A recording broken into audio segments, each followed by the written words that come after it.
Good morning, everyone. My name is Cheng Li. I'm Senior Fellow and Director of the John L. Thornton China Center here at Brookings. It's my honor to welcome those of you in this room, along with the audience watching online from around the world, to the Washington launch, this is East Coast launch, of the Global Value Chain Development Report 2021. This development report is the third in a series that draws on contribution from 25 background papers written by 51 authors from 20 research institutions in 8 countries, and also like WTO, right, World Trade Organization, ADB are heavily involved. This extensive project reflects the value and importance of international scholarly collaboration. On behalf of my colleagues at the Brookings, I would like to offer my deep appreciation to our authors and speakers, prominent economists and trade experts from some of the world's leading economic institutions for sharing their insights at this perplexing time, but also hopeful time. The past 3 years have revealed many risks that can threaten the normal functioning of global value chains, GVCs, and international trade more broadly.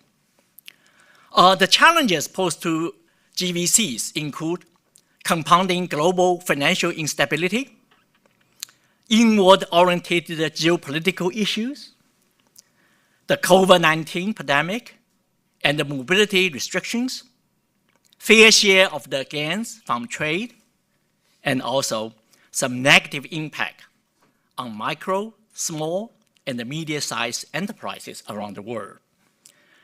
Also noticeably, new geopolitical fault lines are beginning to form, with technology being a central domain of competition and conflict among major powers. Yet, as the report also argues, the ongoing global slowdown in trade integration is not uniform. GVCs are more likely to evolve than to polarize into blocks or shut down. Dynamic factors such as new technologies, service-led growth, and the sheer need to revitalize a trading system that improves everyone's life will likely bring more players and also digital platforms into the international economy. Now, this morning, we will particularly explore the shift in GVCs as they are increasingly moving beyond production and the traditional manufacturing processes to services and the intangible digital goods.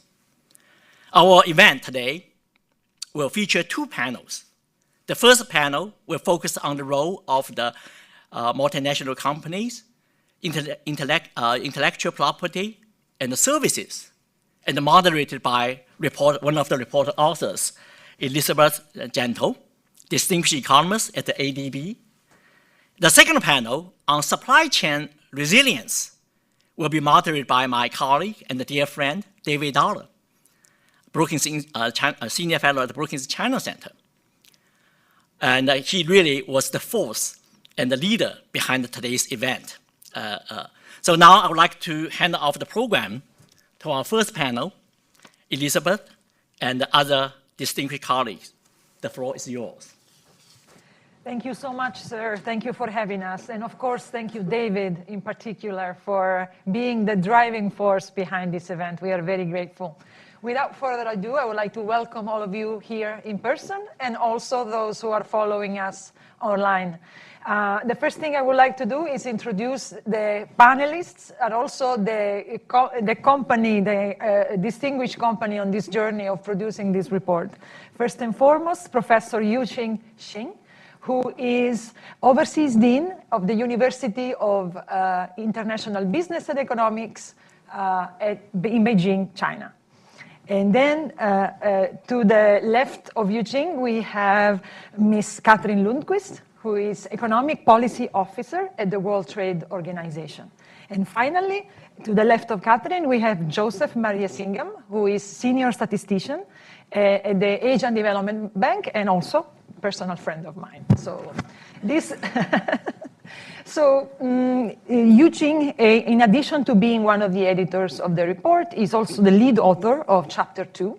Catherine is the lead author of Chapter 6, and Joseph is the lead author of Chapter 1.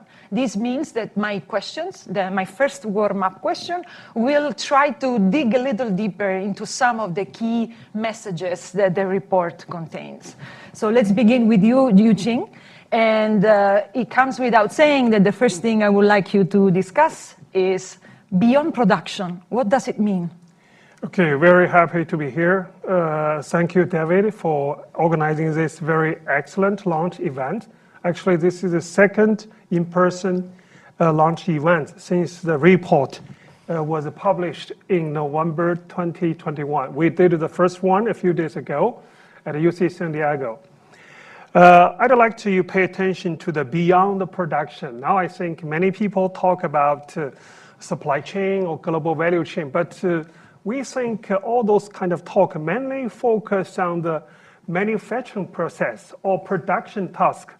Actually, if you look at global value chain, you pick a single global value chain, it is a non-production task, such as research development, product design, brand, retailing, distribution.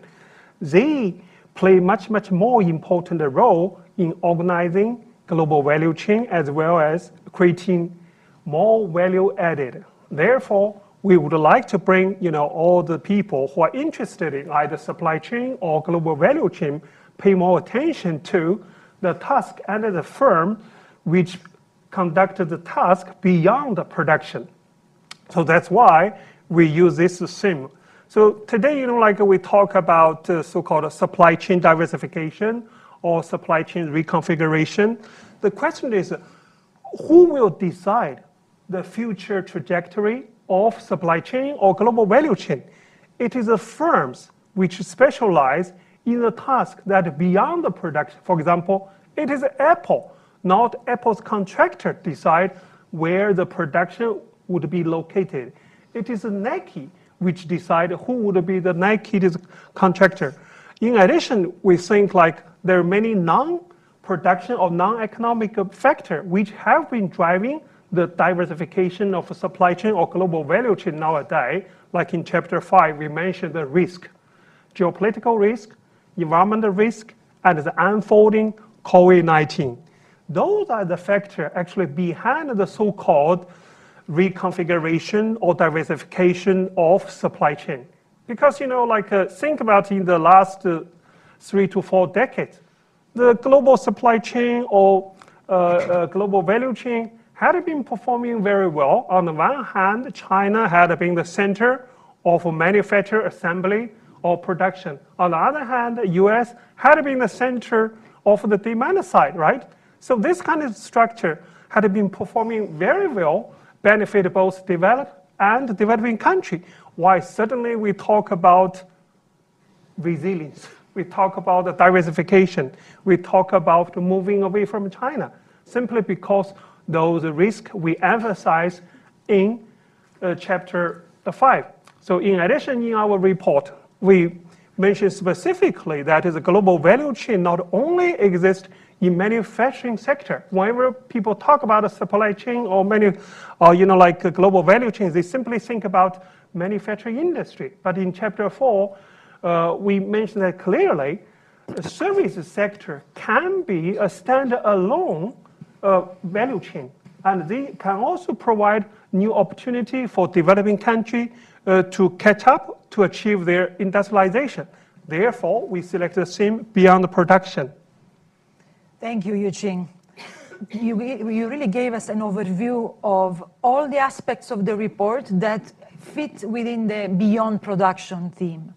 So then the next question for you, Catherine, given the importance of technology, the importance of digitalization, Perhaps you can tell us a little bit more about what is the relationship between digital platforms and global value chains? Well, thank you, Elizabeth. And yes, it definitely follows exactly from Yuqing's conversation beyond production. This digitalization trend is promoting global value. They're strongly linked, global value chains and digitalization. You can see even in terms of regionalization, where did digitalization take off? It's the same regions where the global value chains are the strongest, in Southeast Asia, in Europe, and in North America in particular. So these two are tied together, and how exactly are they integrated? Both required information and communication technologies in order to flourish, and they are inherently connected. And in fact, digitalization is creating new value chains in itself, in data value chains, in understanding the Internet of Things and Internet-driven value chains as well. And so this is where the chapter tries to illustrate some of these new ideas and new topics and bring them to the fore, and what are the considerations that policymakers need to have going forward in order to push this forward, because this is a trend that has only grown from the COVID pandemic, and we've seen moving online, moving into more digital technologies, new digital services. And overall, it's important that we continue to consider these going forward into the future. Thank you, Catherine. And thank you also for leading me right into the next question that goes to Joseph, because Catherine has mentioned regionalization and regionalism. So perhaps you can tell us a little bit more about what you find in chapter 1 of the report. Okay, in terms of what's happening with the evolution of global value chains and also the evolution of regionalism, what we see is there have been many regional agreements being signed and coming into effect. However, they succeed only to the extent that there is economic benefit associated with it. So, for example, when we look at ASEAN, ASEAN countries trade more with regions outside of ASEAN than among themselves. The EAEU, they hardly trade with each other. So we see many regional agreements being formed, but we'll have to see what the economic benefits of that if there is no comparative advantage among themselves. So I'm not sure if just entering into a regional agreement would automatically mean greater collaboration or cooperation among countries. It has to be backed by comparative advantage and an eventual economic benefit. Thank you, Joseph. Well, then, if I may, I would like to follow up with you, because you mentioned Southeast Asia as a region. And there has been a lot of talk recently, and we also received an audience question about this. There has been a lot of talk about some of this GVC trade being diverted, for example, from the People's Republic of China to Southeast Asia, and that this could create great potential. Do you see anything like that emerging already in the data? And what do you think are the potential obstacles or factors that could favor this?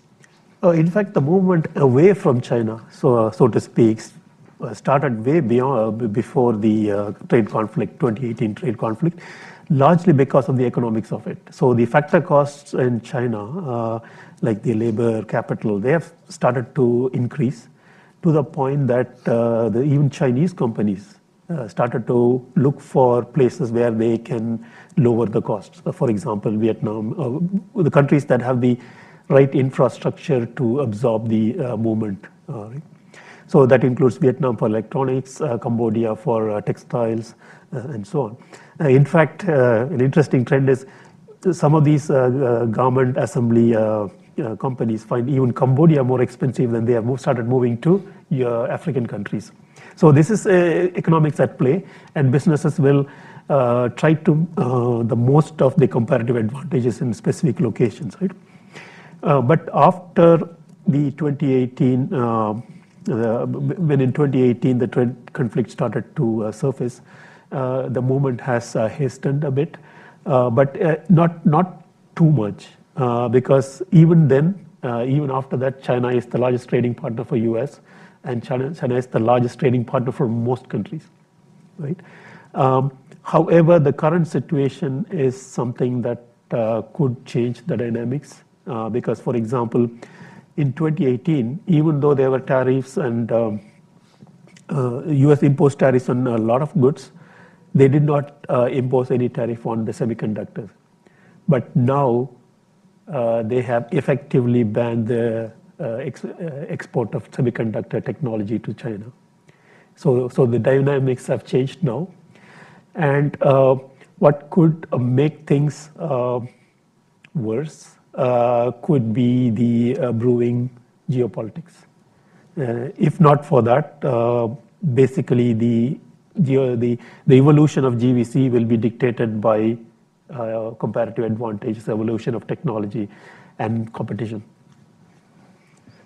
Thank you, Joseph. Catherine, there is an element that you mentioned earlier that I would like to explore a bit more. You mentioned that the distribution of digital platform is already quite unbalanced geographically. So I wanted to follow up a little bit with that, because in the chapter you also mentioned that there are other aspects of concentration of digital platforms. And you mentioned that this would have some advantages, but also some disadvantages. I think it would be interesting to discuss those, especially given the next panel where geopolitical risks and other aspects will be discussed. Well, thank you, Elizabeth. And I think this ties in also with the comment from Joseph, where he mentioned that even now in Cambodia, the expense is such that they're trying to move into Africa or into other regions. And it's important to understand that to participate in an international production chain, you need to have the infrastructure available to have the communication that you need among the colleagues, among the organizations. This is tied with developments, and this has been one of the reasons that certain regions have lagged.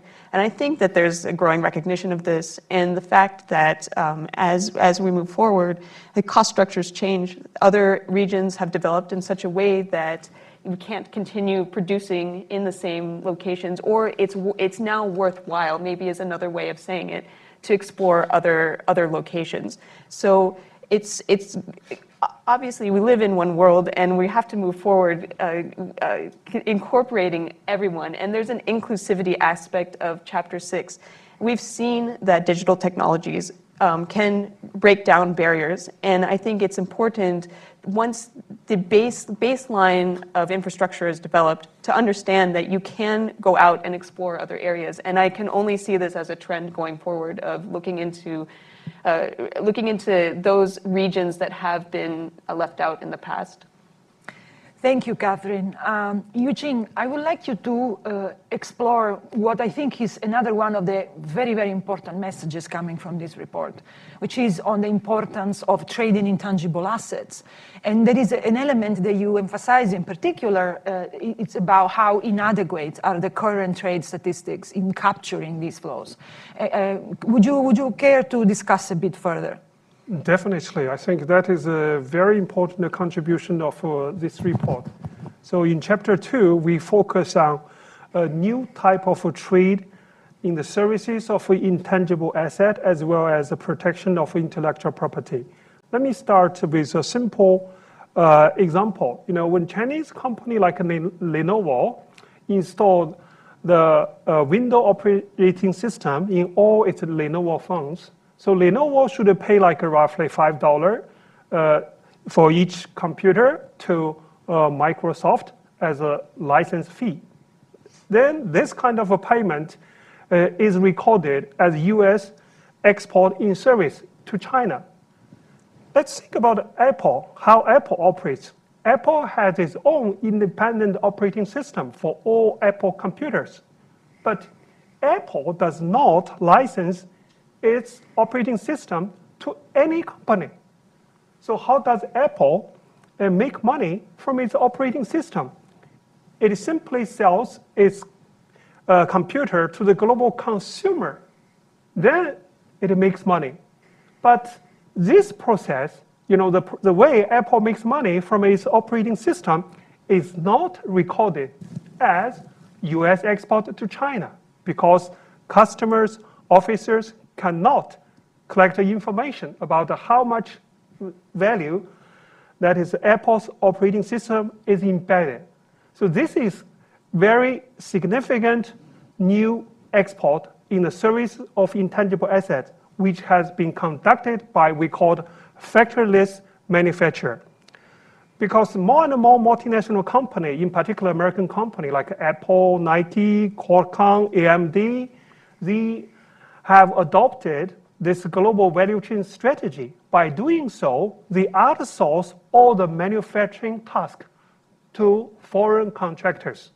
They simply focus on the creation of intangible assets, research and development, software development, brand development, retail network, logistics service.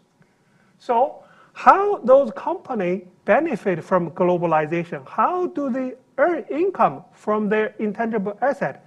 They earn income by selling physical products which are made by foreign contractors located in China, located in Vietnam, located in Japan, located in Korea.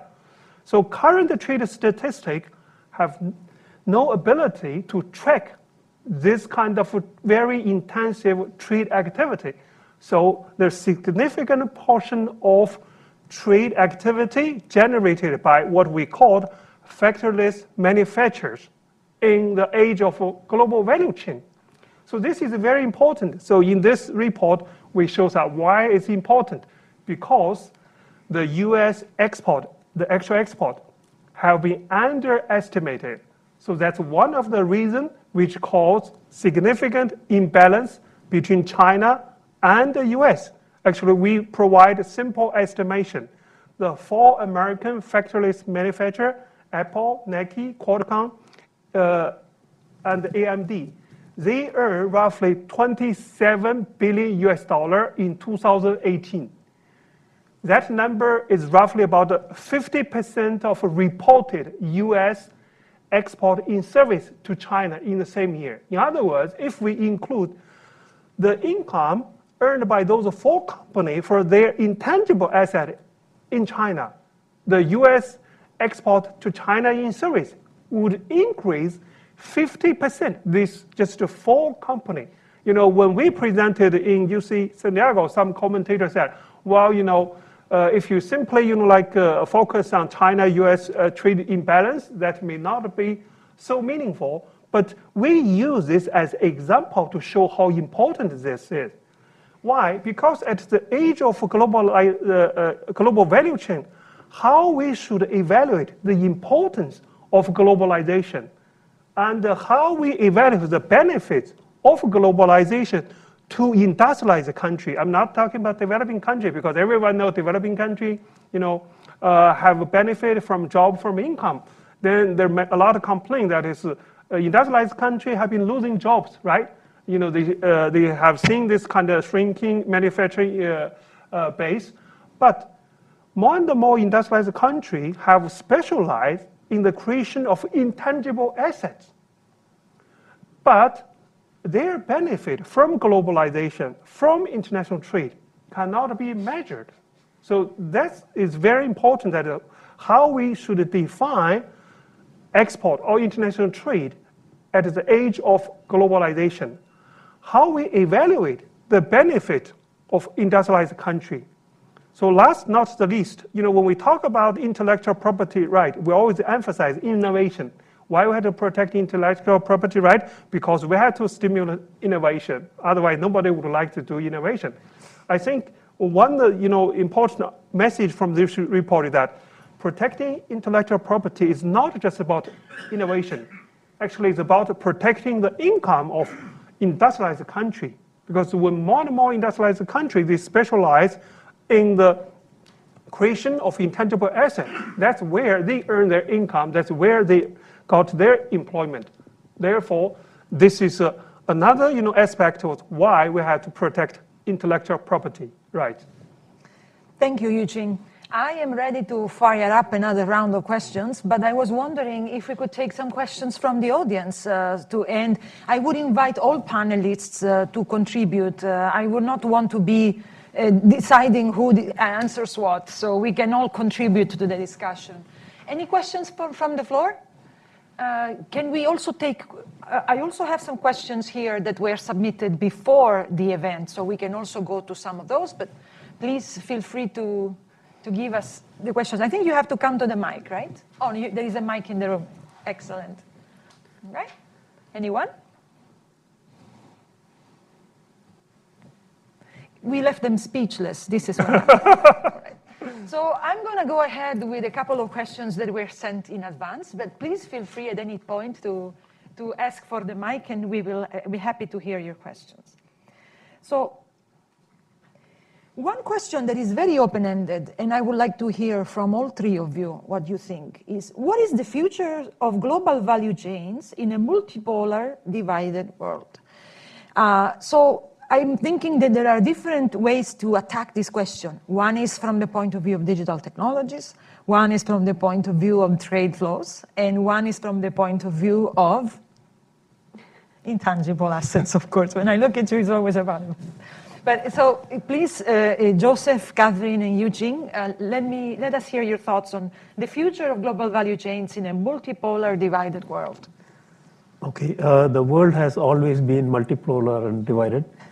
And if you look at purely the data over the last several years, we have had issues and disruptors and events that affected trade all along.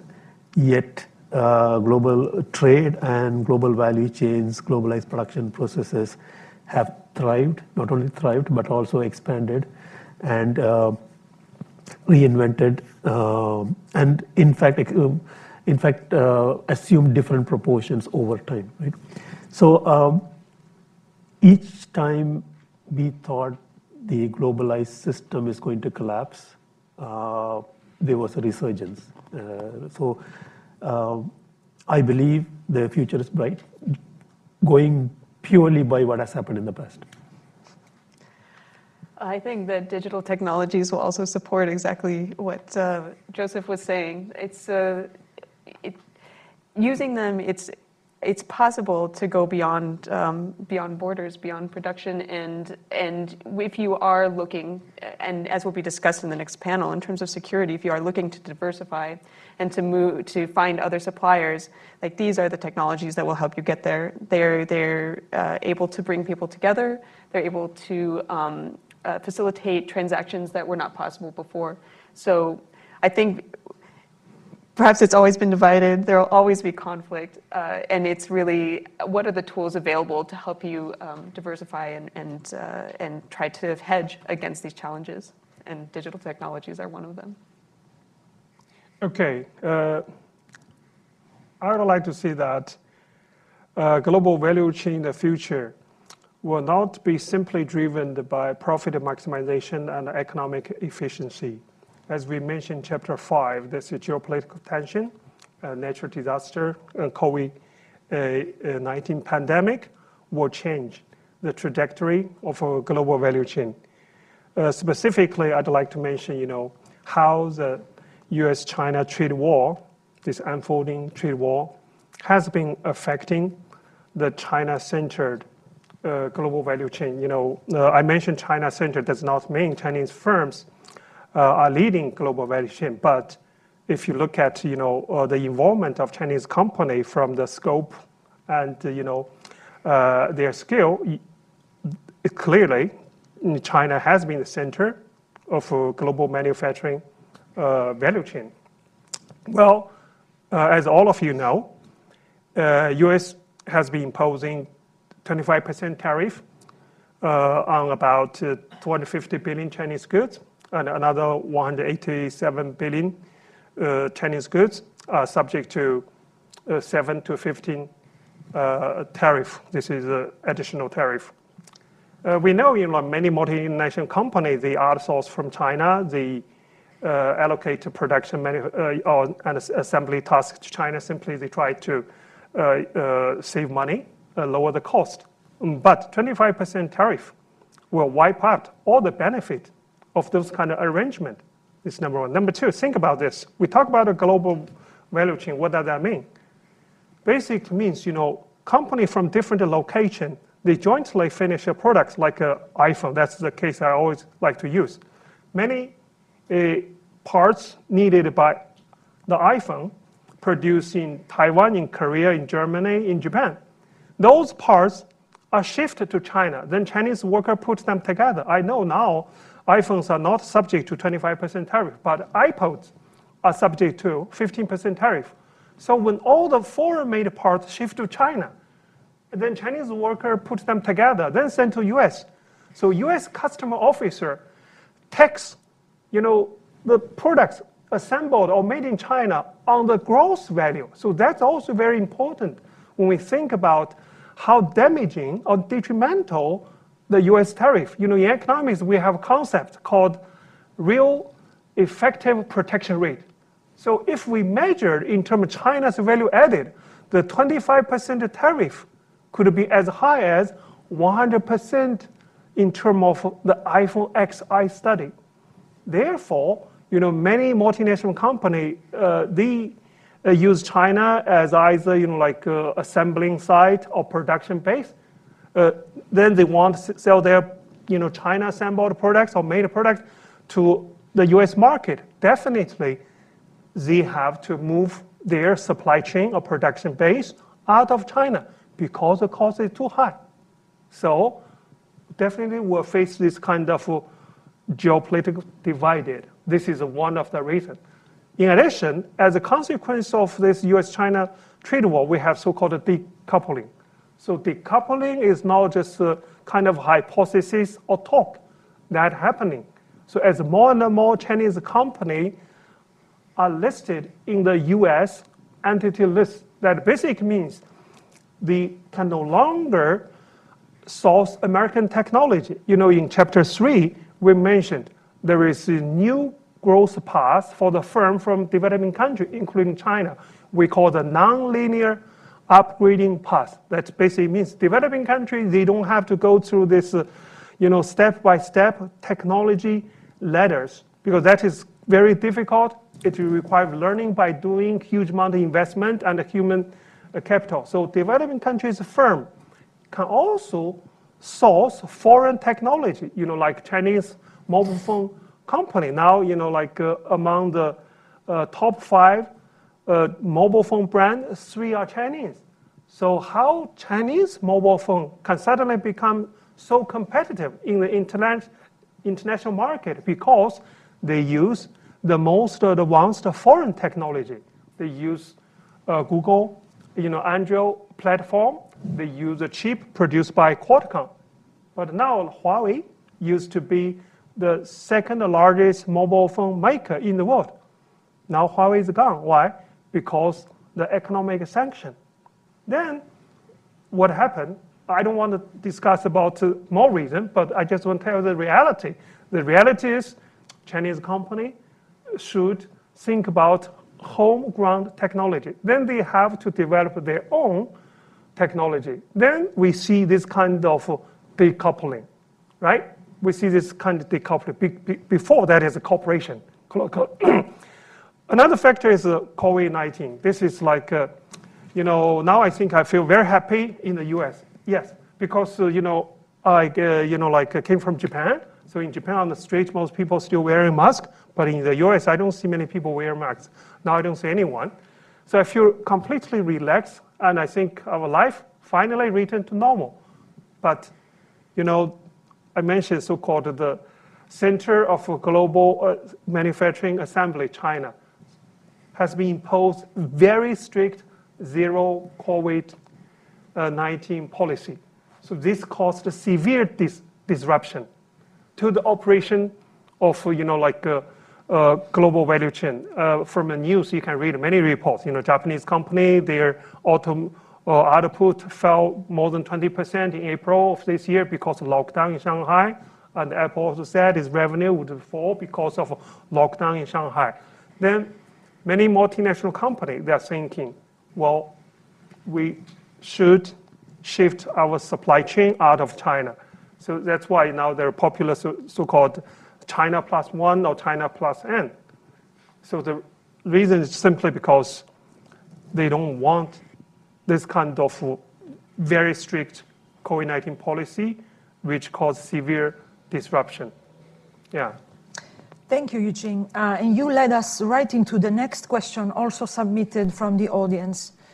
The question is, what makes a global value chain a resilient global value chain? Joseph, Catherine, Eugene, please go ahead. Oh, okay, I can start. Simply, it's the motivation of for profit. That has always been the case throughout history.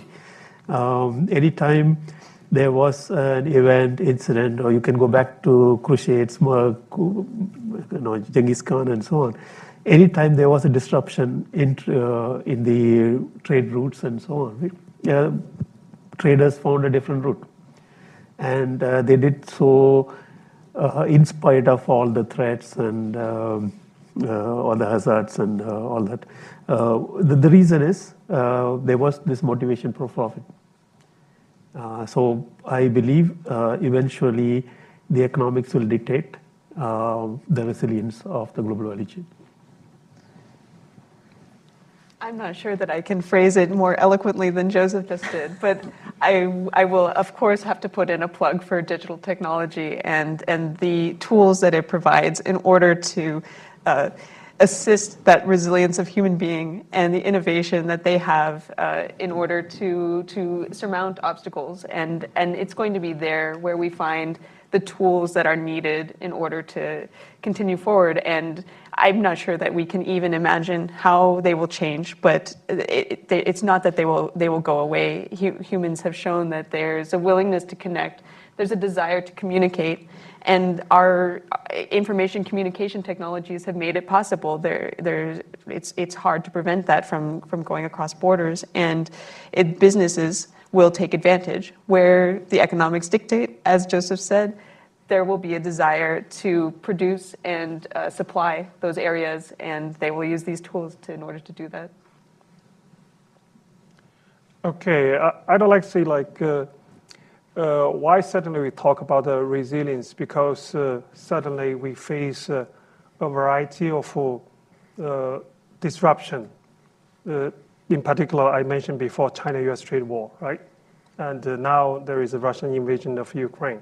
Then we have a COVID-19. For COVID-19, I'd like to say that's a natural disaster, natural event.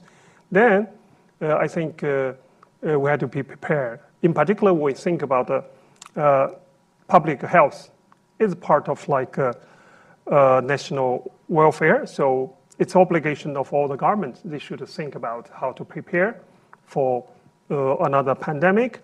Therefore, as Joseph mentioned, profit maximization should not be the only goal to drive the production. Actually, in my book, I mentioned specifically, I said maybe in the future, many governments should think essential medical goods and equipment should be part of national security as important as the oil and the food. So that's one way we prepare. Another, many people talk about diversification, right? Because of China and the US trade war. Well, the thing is it possible to reduce the risk which caused the shock?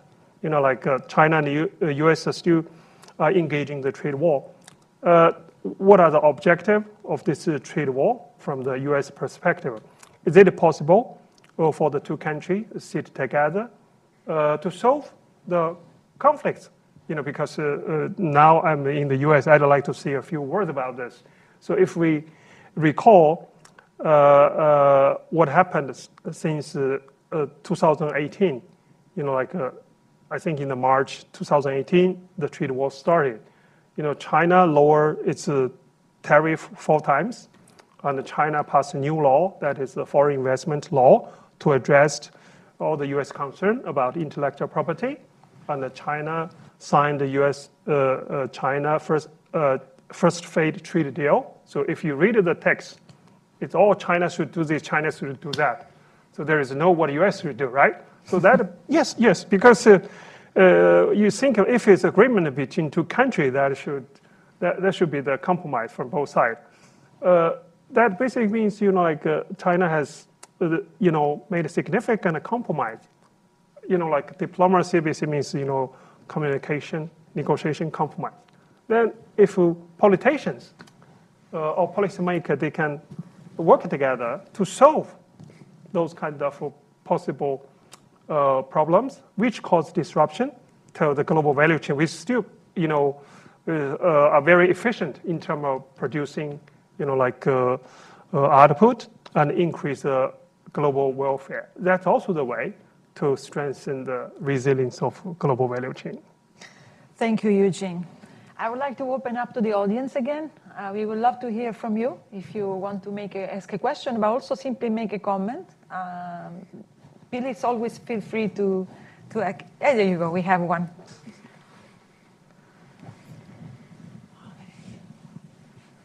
Hi, good morning. Thanks for doing this. I'm Ken Lang from the South China Morning Post, based here in DC. I have two questions. One is when we talk about how U.S. export is perhaps underestimated because of how we look at what we consider as value in the global supply chain today, I just wanted to ask that, does that mean that China's export is overestimated then? And how would that change how we look at the China-U.S. trade relations today? And does that also mean that the U.S. there's no necessity for the U.S. to be as concerned about China's position in the global supply chain today? And another question is on when Joseph mentioned that in 2018, when we talk about the global value chain, it's not solely focused on semiconductors and how that dynamics has changed until now. I just want to see if you think the recent CHIPS Act, how is it going to affect that supply chain, and perhaps how quickly or how significantly? Thank you. I think, Eugene, Joseph, you already got your tasks. Okay. I can relax. I'm not needed. Yes, actually, if we look at China's trade or China's export from the GVC perspective, definitely China's export, not only to US, but also to the rest of the world, have been exaggerated. There are 2 points. Number one, as I mentioned before, China has been the center of global manufacturer assembly. That basically means China imported many intermediate inputs, parts from the other country. When Chinese workers put them together, export to the overseas. So the value of foreign intermediate inputs are also counted as China's exports. Why this is important? Because why we care about export? We care about the job and the income. But the foreign-made intermediate inputs, they don't create a job, they don't create income for China. So if you count that as part of China's export, either in terms of bilateral trade balance or whatever, you simply exaggerate the contribution for Chinese export. This is number one. Number two, this is what we argued in our chapter 2. Not only China's export to the US are exaggerated, but also US export to China have been underestimated. So, in many of my talk, I always tell the audience, don't say like the US #1 exporter to China are, airplane and the parts. Number 2 is agricultural products. Number 3 is so-called like a recycle electronic garbage. No, that's completely wrong. Number 1 is what? Number 1 is Apple's intangible asset service. Why? Because in 2018, Apple alone earned close to 19 billion from the Chinese market, 19 billion from its intellectual property. That number excluding all the parts value. That is much bigger than 12 billion China imported from, like US in terms of airplane and the parts. It's far bigger than agriculture. So we have to think about at the age of global value chain, American firms, they no longer export made in the USA. You all see this slogan, we have to export made in USA. American multinational company, they export made in Vietnam, made in Indonesia, assembled in China to Chinese customer. This is a new way of export at the age of a global value chain. Because of globalization, because of the operation of multinational company, they can export their services of intangible asset and the physical products, even they don't produce, they own, from any corner of the world to any market of the globe.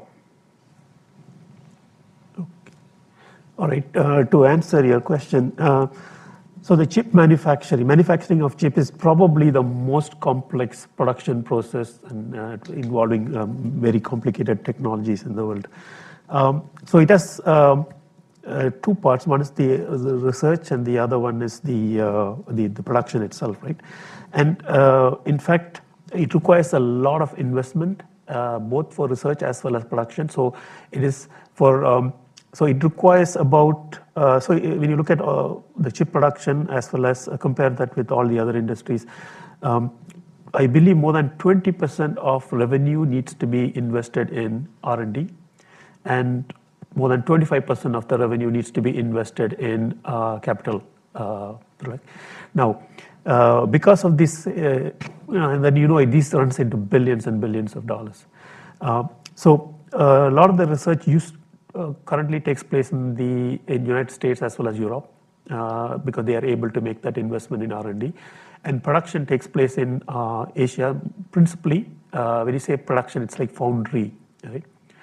Takes place in Taipei, China, and Korea. The most advanced chips are made in Taipei, China, as well as, when I say Taipei, China, it's not mainland China. Right? Taipei, China, and Korea.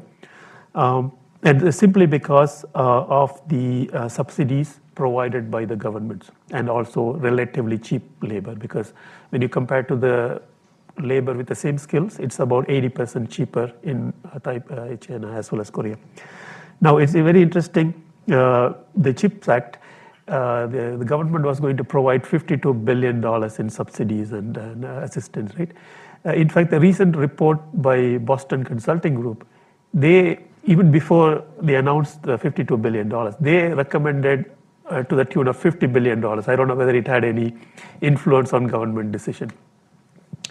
So this would certainly help to bring back production, when it's a pure play foundry, right? Like the actual production of chips, which is like a really complex technology production process, back to United States. As it is, companies like Intel, Samsung, and TSMC are already planning chip manufacturing. But these chip manufacturing are like on the extreme end of technology, the high technology. It's not the chip has several layers. So for example, they measure that in nanometers, right? So the most popular ones, the 28 nanometers and above, which are used in many of these technology products. But what United States is targeting, and these companies are not, so these were the generic ones, they're not going to produce in the United States. They want to produce the next best, that will achieve the paradigm shift. So the 3 nanometer, 2, and even what you call the Armstrong nanometer. So it will definitely change the value chain, shift the value chain, localization of the value chain on the high tech sector, from let's say Asia to United States. But one thing I would also want to add is that United States, whatever you may say, has always been the most innovative nation. That's what the data says, right? The next best thing has always come from the United States. So I believe this act, as well as the aid coming through this act, will help the industry to produce the next technology that will propel the next stage in global value chains. Yeah. Thank you, Joseph. I would like to, we are almost at the end of our allotted time, but I wanted to ask another question that we received from the audience to Catherine. This is, what is the role of talent in the bright future that you have described for global value chains? I think it's only fitting that I ask our digital expert. Well, thank you very much for that. Yes, talent, and I think also human capital and training, education is going to be critical. If you don't have the knowledge or the understanding, you can't use the tools that are available to you. And I think we've seen that in some of the developing areas where there's a lag, not only in infrastructure, in actual tangible capital, but also in just the know-how of, even if the tools are available, how to use them and how to make them apply to production and to participation in the global economy. And so it's going to be important. I mean, even from an innovation perspective as well, if you don't have the knowledge and the ability to think forward, we won't be able to get there. So how we can get there from a policy perspective, I will definitely steer clear from that, but I think it's food for thought, and it's something that we all need to consider going forward. If I may add, so India is a very classic case in where investment in education paid off. So when India got independence, the first prime minister felt their future was in education. They invested heavily in education. However, they reaped the benefits only in 1990s when they opened up. And India is now a software powerhouse only because of that prolonged long-term investment in education. Mm-hmm. Yep. Thank you, Joseph. So it's very important for us to remember, and this is a great consideration in terms of wrapping up this session and also in preparation for the next, that indeed, despite the challenges that we have been facing in recent years, global value chains do contain a promise, and a promise for development, a promise for opportunity, especially in economies that are now beginning to open up and to look outside in the world.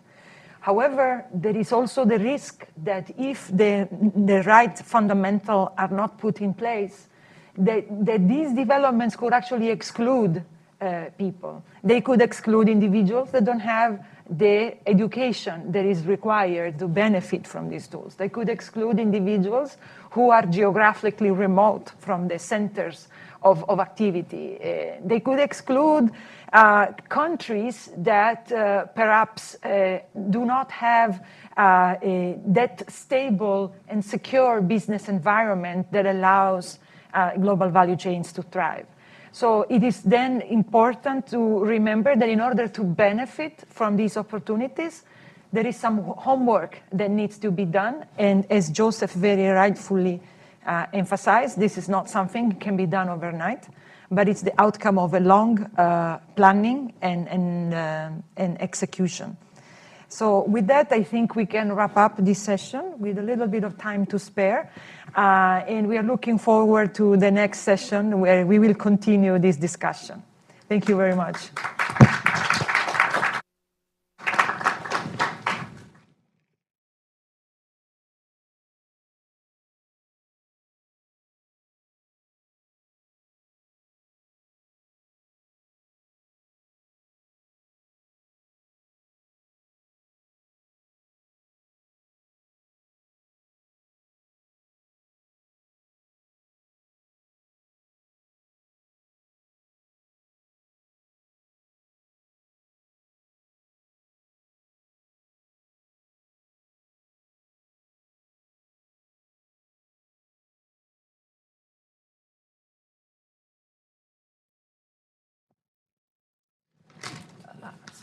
Hi, I'm David Dollar, Senior Fellow in the China Center here. And we're going to continue the discussion.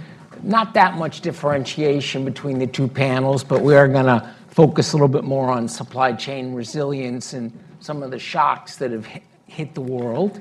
I'm very happy to have Etel Sologin, Professor of Peace and Conflict Studies at UC Irvine, Right next to me is Victor Stolenberg, research economist at the WTO. They've both been involved in drafting the report, but I've also pulled in my Brookings colleague, Marta Wozinska, who's a visiting fellow in economic studies working on medical products and pharmaceuticals. I wanted to bring the discussion down to a little bit more specificity at some point. So appreciate my colleague joining us. So Etel, I'm going to start with you. You were the main author of the chapter that focused on these shocks that have hit global value chains, COVID, the US-China trade war, geostrategic issues, lots of environmental disasters. So I guess my question for you is, how do you see the main geostrategic challenges going forward, and what's that likely going to mean for the value chains? How are they? It's very speculative, but how might they evolve in light of these geostrategic shocks? Well, thank you, David, and thank you for hosting us. All throughout the production of that chapter 5, this was a picture in motion, right? We were under COVID, extreme events happening, and of course the geopolitics underneath it all. It was extremely difficult to figure out issues of resilience. But they are in more technical fashion in the report. So chapter 5 dealt with all of those, huge mandate, geopolitical, environmental, and pandemic, what we call meta risks, right? Not the typical risks that are discussed perhaps or have been discussed in sort of internal GVC risks that have always been the subject of analysis. Now, the question that he poses, have these risks basically increased? And there is the answer, especially since we finished the report, and the answer to that is an unequivocal yes. So back in 2021, we saw a revised but far from obsolescing a GVC infrastructure emerging out of these external or exogenous shocks. But we also saw technology, as my colleague Catherine was discussing, becoming more of a tool to build resilience, in addition to diversification and other measures that were being taken in real time. But there was no detectable at the time GVC bifurcation or significant reshoring. But the chapter ended with, I'm going to quote, the last sentence of the chapter was, heightened uncertainty about geopolitics could unleash more sizable disruptions. Nobody could anticipate, this was, again, back at the end of 2021. Nobody could anticipate Russia's assault on the Ukraine, of course. And US-China relations have been deteriorating as well, increasing those disruptions. So have extreme events, even more than in the preceding 2 years. COVID-19 policies are still afflicting large parts of GVCs working in Asia. So the compounded effects of all of these add up to some sort of perfect storm. And it's unclear how resilient GVCs are to ride this storm, because they must invest heavily in all of these tools to comply with import prohibitions from proscribed suppliers, export controls, extreme weather, and all these other diversification, all these other things. Now, enter Russia's war assault on the Ukraine. So there is something, the Caldera-Iacovello Index of Geopolitical Risk places Russia's invasion of Ukraine among the highest peaks in sort of the geopolitical risk plot in 50 years. And I just want to mention briefly maybe 3 effects of the war. First, aggravated supply challenges, especially in energy, fertilizers, food, critical raw materials, all of those, of course, worsening inflation and food insecurity in most vulnerable countries. The UN World Food Program labels Russia's blockade of the Ukraine ports a declaration of war on global food security, increasing famine for over 70 million people. Second, the war has led, ironically for Mr. Putin, to unprecedented transatlantic convergence backed by Japan, Australia, South Korea, and others. And one underlying vector of this process is Germany's so-called Zeitenwende. Zeitenwende is a set of policies, a reversal of policies with significant implications for GVC, second, third-order effects. Zeitenwende, for instance, has reached European business associations, chambers of commerce, etc. The EU Chamber of Commerce in China, which is 1,800 very powerful firms, the surveys show, I'm quoting here, that just 11% of firms considering moving out of China in February of this year. Fast forward to April, a flash survey in April, and 23% did so, the highest in a decade. So mutual EU-China sanctions had reduced China's attractiveness for firms in 2021 by April 2022. 33% said that that the war in China made China less attractive. Leaving aside huge concerns with zero COVID that my colleague mentioned, market access, the old issues, right, that are still lingering. The Chamber's president, Jörg Wuttke, pronounced Europe-China relations, and I quote, drifting further and further apart in a position paper that he labeled the darkest ever. Now, I want to think that there may be, hopefully, ways out of this conundrum. But my final point here throws another huge wrench in this picture. So about a decade ago, I shifted from years of working on nuclear proliferation and pivoted fully into GVCs, global value chains. But little did I know that the ultimate risk would creep back with risks to GVCs escalating to, for instance, nuclear threats from Russia, North Korea, etc., that percolate into the world of GVCs very, very directly for instance, in industry advisories in unprecedented ways. I hadn't seen that before. And these risks are further hollowing out the peaceful foundations that enabled this fantastic expansion of GVCs in previous decades. I'm going to stop there. Okay, thank you very much, Etel. A little bit of tension with this sort of optimism about the triumph of economics that we had a little bit in the first panel, and these shocks we're talking about can I just say to that? I mentioned specifically whatever data we can have on the European scene, precisely because if I had given you numbers of US, China, you would have expected some of this. But Europe plays a crucial role. And if Europe is moving, and we all would want to come back to a context of cooperation. That's what we all would prefer. But the reality is what I just said, more than sort of my own sense of optimism or pessimism, is that the reality is that Europe now seems to be shifting in sort of the strongest possible coordination with the US that I've seen in decades. Okay, thank you. Let me turn to Victor. Victor's contribution, one of the many contributions to the report, concerned the growing role of services in global value chains.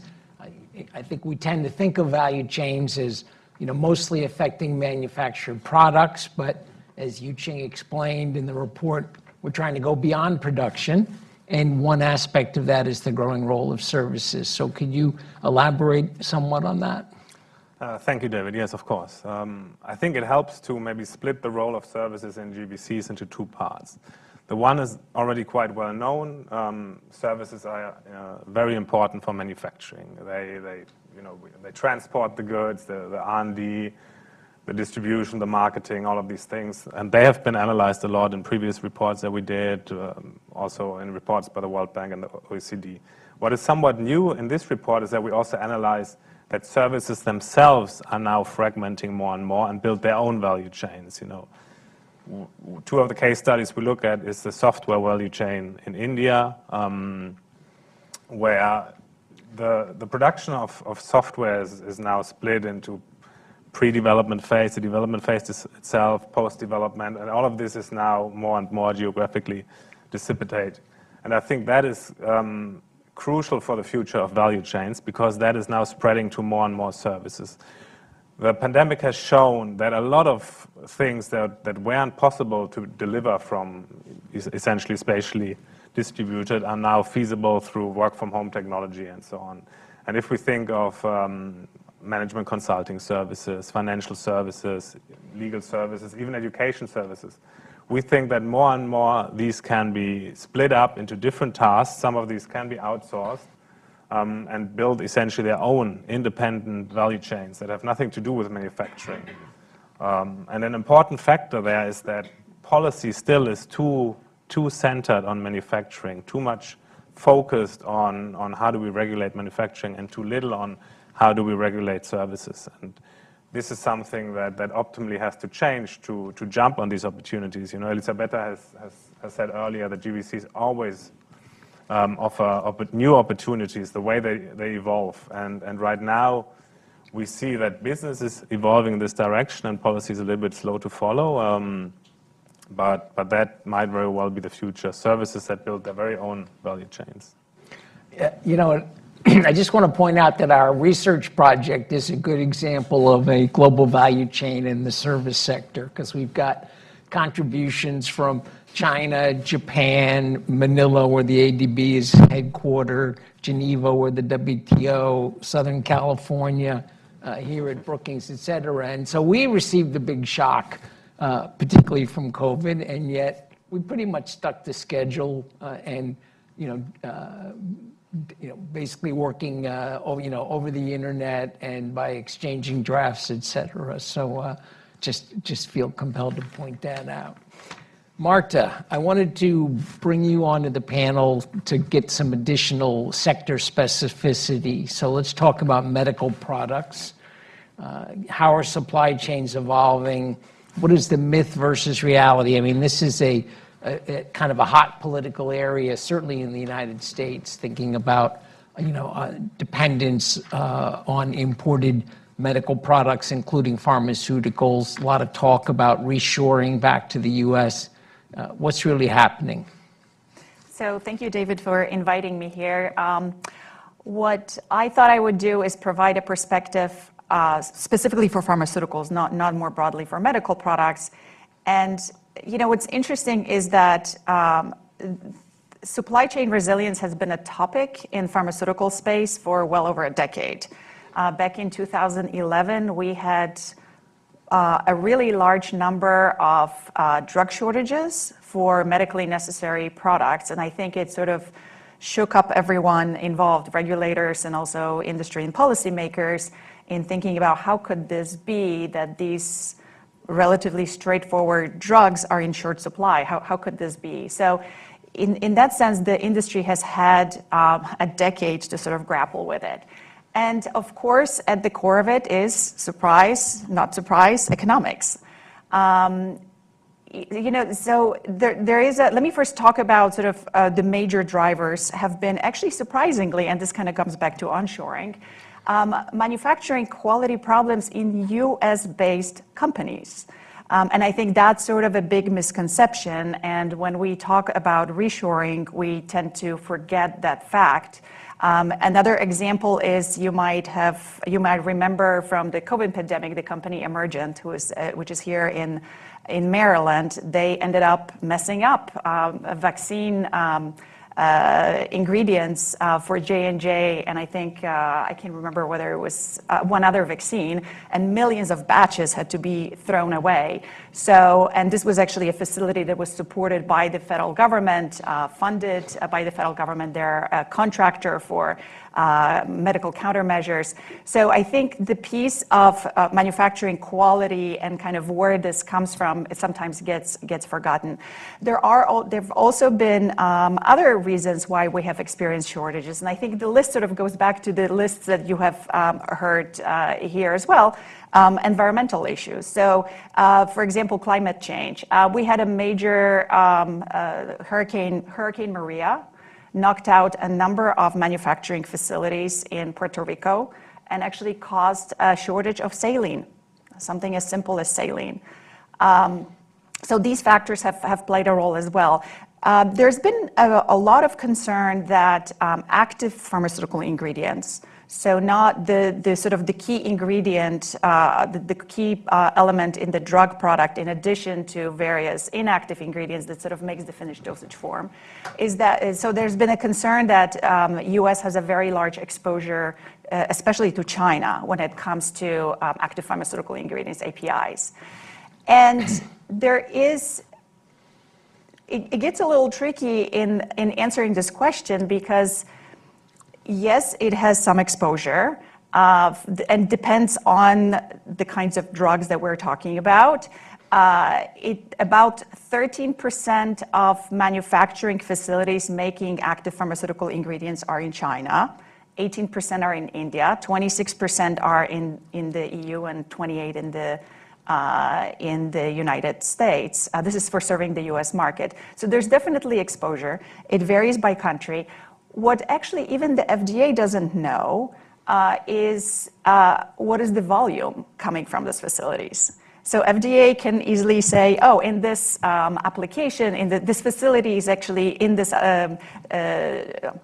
generic drug application or in this new drug application, and the sponsor of that application is basically using this facility, but they don't have a very good sense of how much is coming from there. So we actually have a gap in knowledge. So it might be actually much higher. Where we have really no visibility at all are inactive ingredients. If you look at, if you take a pill, 80 to 90% of the pill are actually inactive ingredients, and the FDA does not even know where these are produced.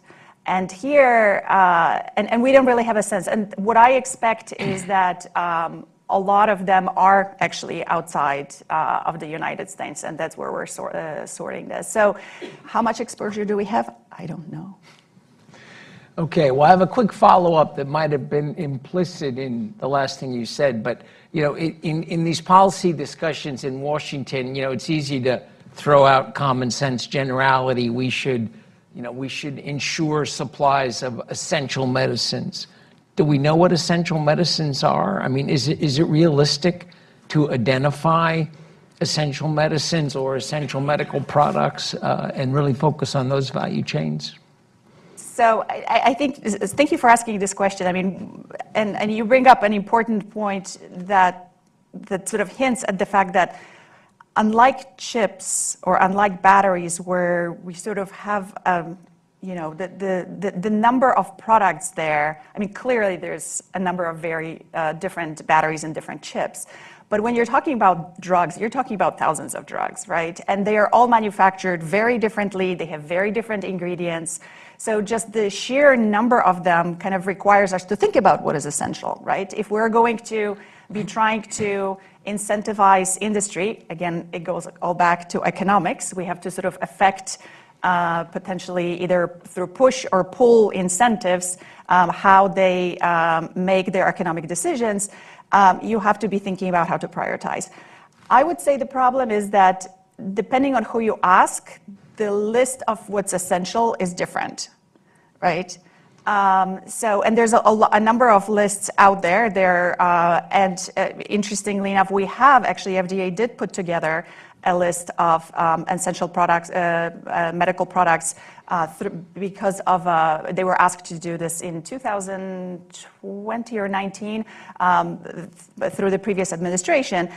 But they defined for them what is essential. And those are basically acute products, things that you might need for a pandemic, and things that medical countermeasures. So things that you might need, let's say that there's a nuclear attack, or some bioterrorism really, not a nuclear attack, but bioterrorism.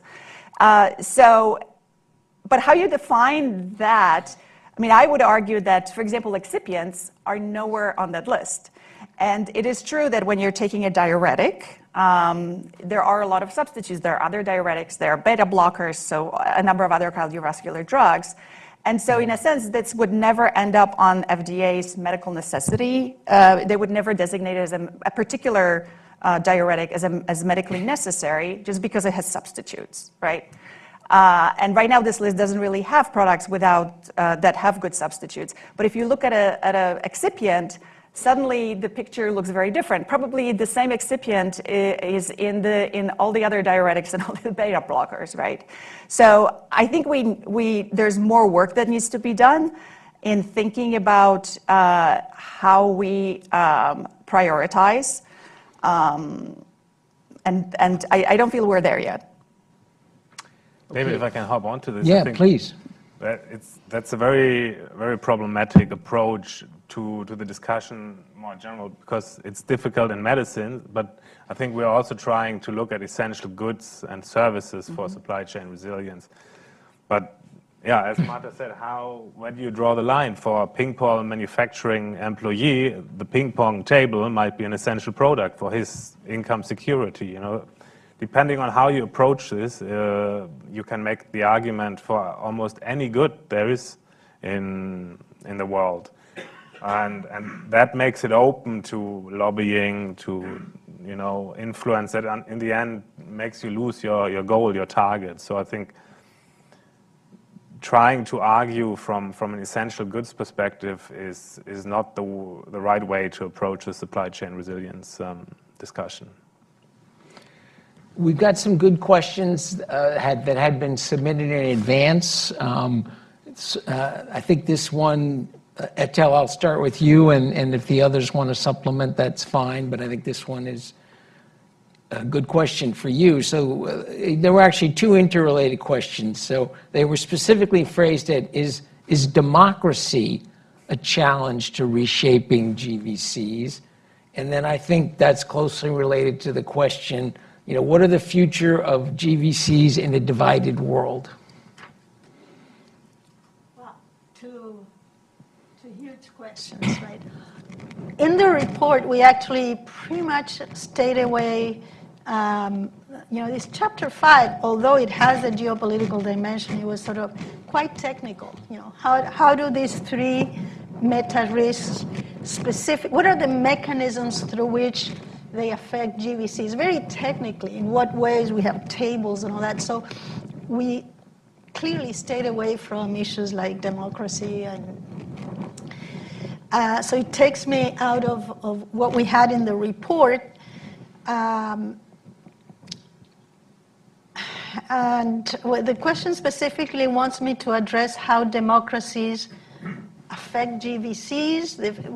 Well, the way I interpret it is that we just, one possible vision of the future is a kind of division into sort of a democratic bloc and presumably an authoritarian bloc. Okay, so there are two dimensions to that, and I want to leave the issue of friendshoring for last. But first, I want to address the issue of how you suggested initially, we're shifting towards a more pessimistic view, or actually before the Ukraine, we had discussions with friends and colleagues in the project about pessimism. I used to be the perennial optimist.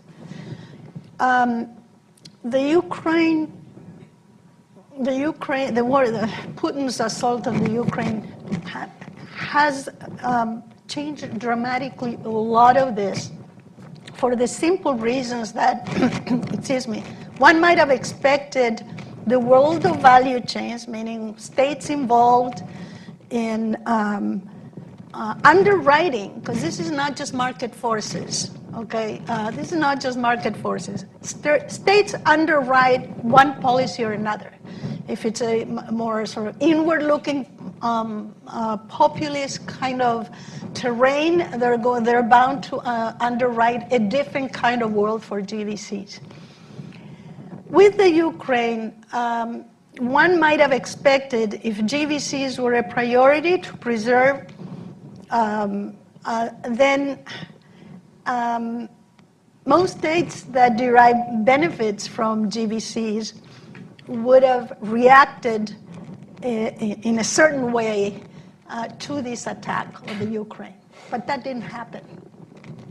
And what, in fact, I am getting to the democracy, what in fact happened is that it consolidated blocks with more democracies, but not just democracies, because now we see almost daily other countries shifting in that direction. Basically leading to this bifurcation that is deepening more than it was just 6 months ago. So here comes in again, now we didn't discuss issues of the political regimes or anything in the report, but what's happening right now is consolidating these camps, right, where democracies, now democracies are not monolithic, there are many types, we have elections here and there, and different coalitions come up, and we don't know where exactly they're going, but you can see a more rigid camps, and that is actually affecting GVCs adversely.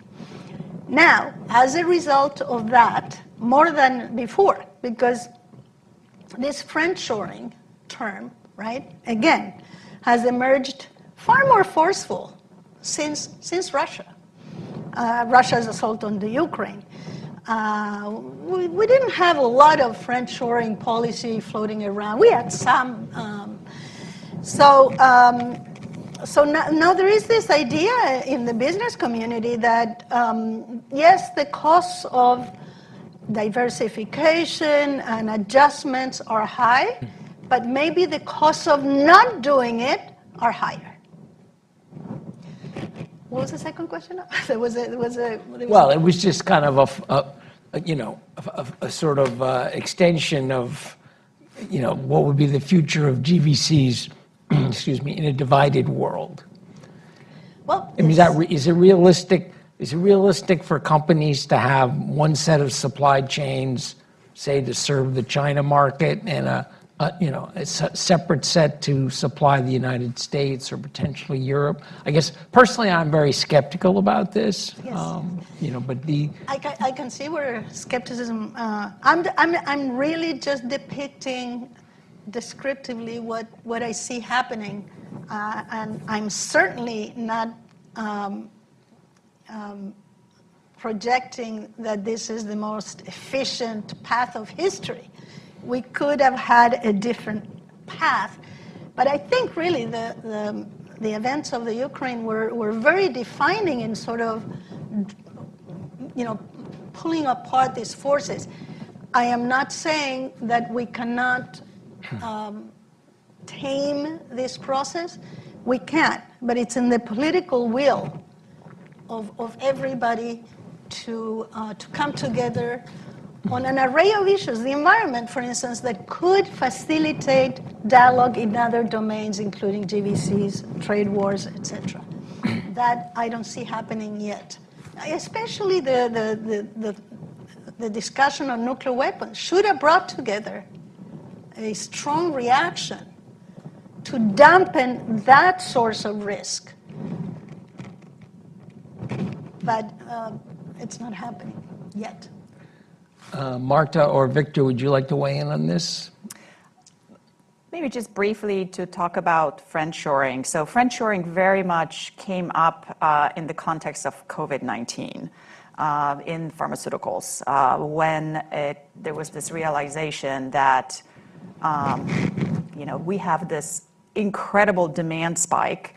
We will have to manufacture vaccines. There's going to be supplies. This is a global supply chain. How are we going to make that work?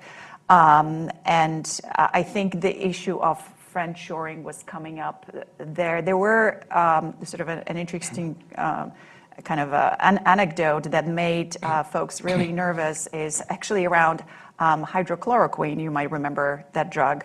The API for that drug was made in Hungary, and the Hungarian government, from what I had heard, basically said that they wouldn't release the API to the manufacturer unless they promised back the finished product with a certain quantity. So these kinds of disruptions sort of made folks stand up even more, sort of think about this set of issues. So. David, on the first question, whether democracy is somehow preventing the reshaping of supply chains, no, I don't think that's backed up by the data. If we look at where the political disruptions to supply chains came from, I think that was all over the place. Think of China's lockdown policies. I don't think there's a correlation between the state of democracy in an economy and how many disruptions that were faced. On the second question, first of all, we don't see at all a fragmenting of the world into two blocks, right? There are a lot of countries that are somehow in the middle of this, and they don't want to take sides, and you can't force them to. And that will actually help a lot supply chains to, by linking essentially these two blocks. Importantly also, of course, Russia is an important supplier of some goods, but it's not the center of many supply chains. It's not a key player in many supply chains. So right now we see reglobalization, but we certainly don't see a fragmentation to do two blocks. And we did some simulations on the effects, and they would be extremely, extremely costly, much more than what we see right now. And I think that would also create quite some backlash against, too many measures, political measures into that direction, because already right now we see with inflation being so high that, for instance, in the US, there are some voices asking for the lifting of the tariffs on China, which of course is completely opposing to this idea of friendshoring. I think at some point it gets so expensive that there's no more political support for such measures. So I think this is not a realistic trend. Yeah. I want to endorse everything that Victor said, and now I understand more the question of democracies as the source. I want to support everything you said, including the inability to detect this dramatic bifurcation yet. One of the things that makes it impossible to come up with metrics of whether this process is coming into being or not is that there's a lot in the perceptions of business and so on that we cannot capture. There's some reshoring index, for instance, that I follow, and there's something in the intention, but there's no real effective measure yet. It's a slow-moving process, and we don't know what the end of the process is. It could well be sort of strong enough to prevent this bifurcation. But on the democracy, I couldn't agree more with Victor as well. Democracy is now, I understand, as a factor of sort of this GVC, the weakening of GVCs. I don't see that either, because truthfully, the process didn't start with a trade war, okay? It started with other countries engaging in inward-looking policies and sort of some mercantilistic practices where market access and all these issues, for instance, if you read the surveys of European chambers of commerce, many of the old issues are in there, okay? They are the underbelly that sort of, the Ukraine and all that sits on, complains about these other policies, intellectual property, and all the rest.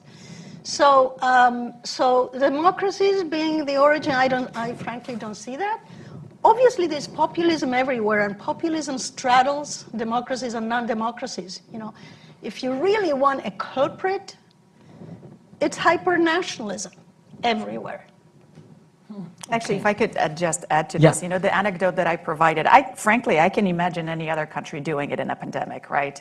If the life of many of your citizens is on the line and you have a bargaining chip, you're going to use it. So, friendshoring kind of potentially moves you into that direction of having a little bit more security, but I don't think it does all the way. So. If there are any questions from the audience here, please just raise your hands. Okay, I have more questions, but I'm happy to. No, but let's take you, sir. Yeah, thanks, Louis. Thank you. My name is Michael Boucher. I work at Brookings Global here. My question is about when you think of the longer trends for global value chains, how does climate action plays a role? How do you see the effects of that global integration of markets hindering global climate action? And are solutions more technological or a question of scale? I'd be curious to hear your thoughts on this. Thank you. Okay, so that's a great, complicated question. Etel, you want to start on that, or? If anybody... I have a thought too, but no, you go first. No, you go first because I'm the moderator.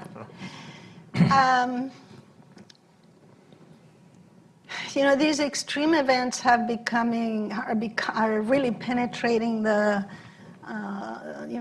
awareness of business, and you can see that very clearly in sort of major efforts to move to really make GVC more resilient to these events. Everybody, of course, and again, the Ukraine crisis is sort of dragging us back in some ways. But I do believe that that's probably something that GVCs are treating far more seriously than ever before. Yeah, I mean, there were a lot of different directions you could go with the question, but the thing that really struck me is, I'm personally very supportive of some of the actions the U.S. administration has taken to, promote clean energy. But this Buy America aspect of some of their moves is completely counterproductive. Mm. So, for example, the batteries. Yeah, well, I was thinking the misnamed Inflation Reduction Act, which has some important environmental measures. Basically, as I understand it, there'll be very few automobiles that actually meet the standards they've set out that would get you a very significant subsidy to buy electric vehicle, because so much of it has to be produced in the US. There are almost no current models that would meet these standards. And so maybe the auto industry will quickly evolve and it'll turn out to be a very clever policy, but I really doubt it. I think what'll happen is after a couple of years, there'll be almost no electric vehicles that have been subsidized through this act, and then they'll probably scramble to ease up on the restrictions, recognizing that that this has really backfired. So, protectionism can make meeting environmental goals much more expensive. That was my quick reaction. And runs against friendshoring. What's that? It also runs against friendshoring. Yeah, I'm very skeptical about this notion of friendshoring. Yeah. But in addition. Yeah. Go ahead. Come also in a more longer-term perspective. I think it might be intuitive to think that climate shocks will actually be a more severe problem in GVCs because they will disrupt transport and issues like this. But I think it's somewhat misleading because a lot of the shocks that we see coming out of climate change tend to still be locally concentrated. So in fact, not relying on GVCs in these scenarios will be much more problematic because, if you reshore everything and then there's a hurricane and you have to shut down completely, you will have, no access to production anymore. And related to this, I think GVCs will be even more crucial to adapting to these factors, because I think climate change will lead to an even starker distribution of some of the endowments that we have across the world in terms of where can we grow, for instance, what products, where can we build certain things.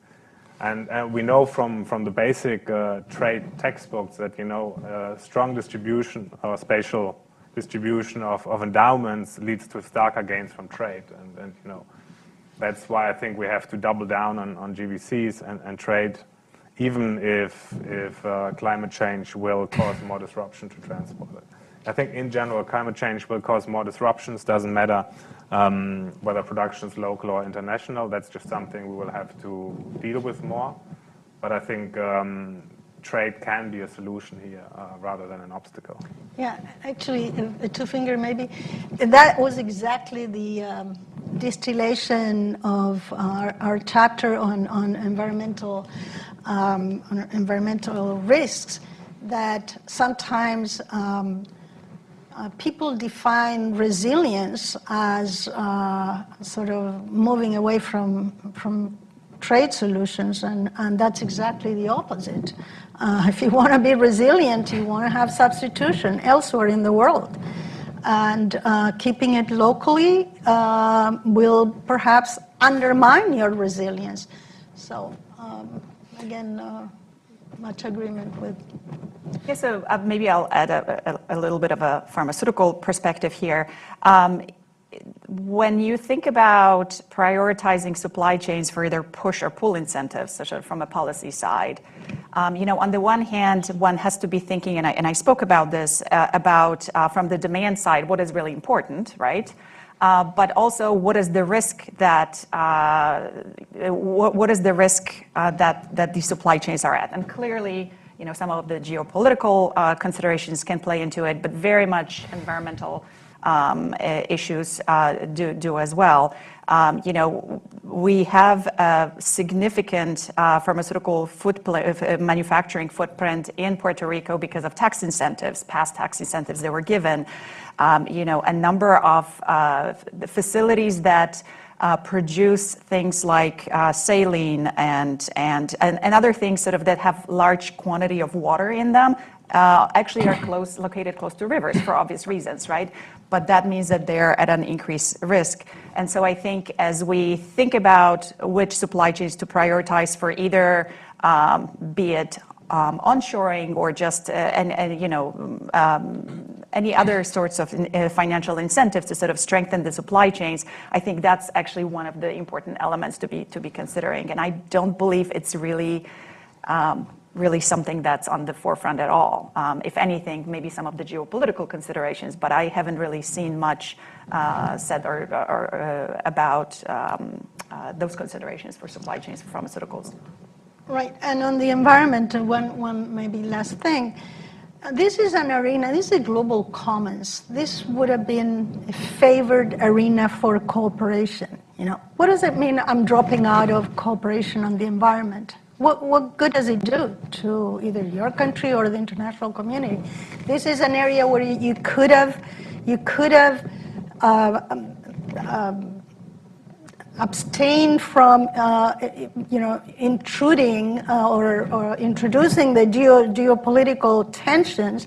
You could have actually built the foundation for cooperation on everything else, GVCs, and unfortunately we now see less of that cooperation. Now, if every country were to act on their own unilaterally on the environment, that would be one thing. But international institutions actually can play a great role in minimizing, those frictions. And unfortunately, we don't have the disposition by major countries to do that. I have a set of questions for all of you, and I'm going to start with Victor, so I'll just warn you. We got quite a few questions that are geographic, and I think the theme is developing countries in general would like to get more involved in GVCs. And so we had questions about the role of Southeast Asia, about India. Can Mexico play more of a role in value chains? What's Taiwan's role? So we don't have time to go into all these different geographic areas, but I thought we could use it as an opportunity to talk about, what are the important factors that enable developing countries to participate. And I wanted to start with Victor because services, you mentioned in the report, Bangalore is a good example of a success story of developing country getting into a service industry, but we don't see too many of those. No, it's true, and I mean we've been discussing within the team because entering a GVC, that is something where I think we lack still knowledge, you know. Of course, especially as services will grow in importance, so will human capital. And it doesn't have to be, you know, this high-tech knowledge, okay, everyone needs to code super well. What helped in India and also in the Philippines was that they had a lot of English-speaking, a large English-speaking population with a basic understanding of some of these technologies. Now, what we also saw, in particular in the case of India, is, of course, that idiosyncratic factors played a role that are hard to replicate. You know, the Indian diaspora in the US, for instance, in Silicon Valley, they helped to establish the initial contacts. They brought back knowledge to India and distributed it. So there's always an idiosyncratic factor which makes it hard to predict exactly what's the next big thing, you know, in GVCs. But if I would have to, if I would have to narrow it down, in particular now with services, it's the human capital. It's investing in education, to make sure that whichever chance comes along, your population will be able to grasp it, because education helps to grasp different opportunities, you know, especially if it's these basic types of education. You know, you can do some math, you can speak English. That's all that's required almost so that you are in place to grasp these opportunities. Marta, when you quoted some statistics about where the U.S. gets active ingredients, it was just striking that it was primarily Europe, North America, China, and India. You know, I think I can guess the answer, but why China and India, and we don't see much else in the developing world? That I don't know why. Exactly why these two countries specifically. But I can tell you sort of what has driven part of the movement, and why I also think that excipients probably also have a much bigger role there. So clearly, labor costs and sort of building sort of the infrastructure is one issue. But going back, not to climate specifically, but environmental regulations, that's also been a big driver there. Onshoring active pharmaceutical ingredients and excipients would really be complicated in the United States because of environmental regulations. So, but that's been sort of one of the drivers in that shift. Does the United States send inspectors to these plants in India and China? Yes, they do send inspectors to India and China. They do have small offices within those countries.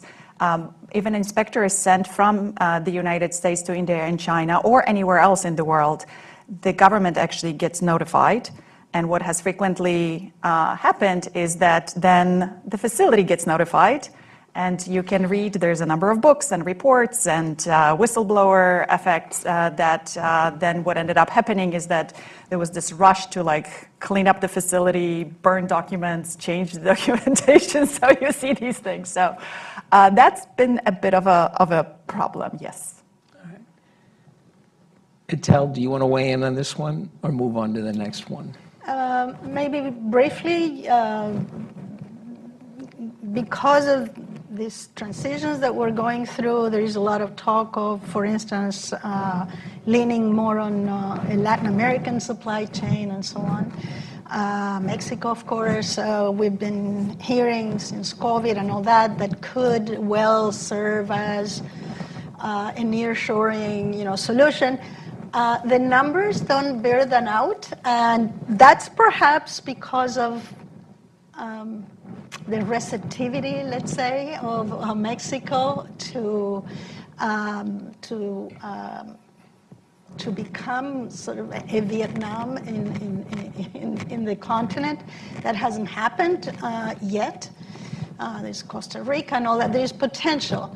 But of course, and I go back to the underlying politics that enables or disables this aggregation into supply chains. If a whole continent is moving towards populism and policies that are not receptive to GVCs, you won't have them. Maybe if I can just add one more thing. that we also discuss in the report, which is the size of the domestic market. Because obviously with pharmaceuticals, you were mentioning China and India, which have huge domestic markets. And I think that has been a problem for some of the smaller developing economies. And there, for instance, we can just applaud the AFCFTA, because you don't need, like, the question is also how the market is defined. And if you achieve regional integration such as the EU has, your local market will grow. And I think one problem for Africa, and why we see so few value chains in Africa outside of natural resources, was that trade costs within Africa were higher than between Africa and Europe. You know, it was bizarre that trade between neighboring countries was costlier than for shipping something from South Africa to the US. And so I think it's important that right now we see in some developing country regions attempts to bring these costs down, to integrate, because I think having a larger domestic market makes it more attractive for the lead firms in developed countries to enter your market and start producing there. Actually, if I can add to this, this is actually a very good reason, I think, why China and India are two big markets. You know, what's interesting is that the strength of an FDA stamp of approval for a facility or getting a drug approved by the FDA is really powerful to the extent that some companies in foreign countries will get a generic drug approved, not because they ever want to sell it in the US, but because then they can say internally within their markets is that they have a drug approved by the FDA. So I think there is very much of a cross kind of pollination here. And if you have a big market base, it sort of is both a technology transfer, but also this sort of, I don't know, branding aspect. Okay, so I have a last question that'll give each of you an opportunity to make a few final comments. It came from the audience. It's an obvious good question, which is, you know, what would be your number one policy recommendation to improve value chain resilience? Marta, I'm going to start with you because since you're stuck in the middle, we tend to start at the end. So this time, let's start in the middle. Number one right now would be to more broadly to take a step back in thinking about how to prioritize and then assessing supply chains for shoring up. I think that would be the number one step. But in the long term, I mean, I'll just basically say it's not one thing. I think it really is a combination of things. To have a resilient supply chain, you have to sort of understand all of the weak spots, and there could be many. And it's not going to help if you resolve one really weak link, because the other ones can make the whole thing fall through. So in a sense, you have to think about it, will we have manufacturing quality at the end? But what do we have backup suppliers for the API? So it's really, there is no one solution to supply chain resilience. It really is about sort of a comprehensive look and thinking about what the weak points are. Victor? I think one key aspect is lower policy uncertainty. There are sometimes reasons why you need, policy uncertainty. Like think about the conflict in the war in Ukraine, the sanctions and how long they are in place. That's something you have to deal with. But we have a lot of policy uncertainty that's somewhat unnecessary. Do you need to kick down a review of certain tariffs every 6 months? Business will just wait, and that waiting to invest that accumulates and that costs and that brings down growth. But that also brings down GVC resilience because they don't invest in the facilities. Logistics firms don't invest into shipping, and that is very costly. But as a small side comment to the question itself, I think and that's related to the stepping back, I think we should sometimes step back and look at what are our expectations. Because we've been criticizing supply chains a lot, because we got so used to that we can order anything in the middle of the night and expect it to be delivered the next morning, thanks to Amazon Prime and so on. And maybe that's not normal, maybe that comes at such a high cost to the environment and maybe that just is realistic in a world where everything aligns, and maybe that's not a realistic assignment. So I don't think we should be maybe also too critical with how business has handled this by itself, being left alone. You know, maybe we don't need policy to do always a million things. Maybe it's also a bit about expectations. Etel? And on this, I'm going to come out to say that actually policy has a very important role to play. And I agree that it's a cluster of factors you can't isolate. But one important consideration is to think about domestic distributional costs and benefits of participation in GVCs. It's huge. But reconsidering and revamping the scenario of domestic distribution does not entail reshoring. All of this sort of resilience can be built along the way with greater attention to those gaps that can emerge out of this. So that's at the level of states internally. At the level of firms, of course, we know, there's a plethora of things that solutions having to do with resilience. I'll stay away from that for a second. But then there is at the level of international institutions. And unfortunately, we've seen a retreat from the kind of cooperation that international institutions can provide. We have a bright light in the current director of the WTO that is really investing a lot of effort in recreating a foundation for GVC that is attentive to all those things, and that's a ray of hope. But international institutions can soften the rough edges of pandemics, environmental, and so on, and we really need to think through how to rebuild that foundation. So my answer to this last question is, from the point of view of the United States, is that we need new trade agreements. I think very consistent with what you were saying, Etel. But we could finish the free trade agreement with Europe. Yes. We could rejoin the Trans-Pacific Partnership, and I guess implicit in my thinking is that GVCs are here to stay. They're going to evolve, but they're not going to go away. It would be hugely costly if they went away, and trade agreements can be a way of setting the rules and the parameters and create more policy certainty. Well, I'm going to wrap things up. A couple of quick advertisements. So I'll just remind you, we've been here discussing Global Value Chain Development Report, Beyond Production, available from the Asian Development Bank website for free, okay, public good. So I encourage you to take a look. And this has been a program of our John L. Thornton China Center at Brookings, and the next program is next week, Tuesday, October 4th. We're going to have our leader, Chung Lee, together with somebody named Tom Friedman from the New York Times, are going to be talking about the 20th Party Congress and will China's strongman become even stronger. So, give us a preview.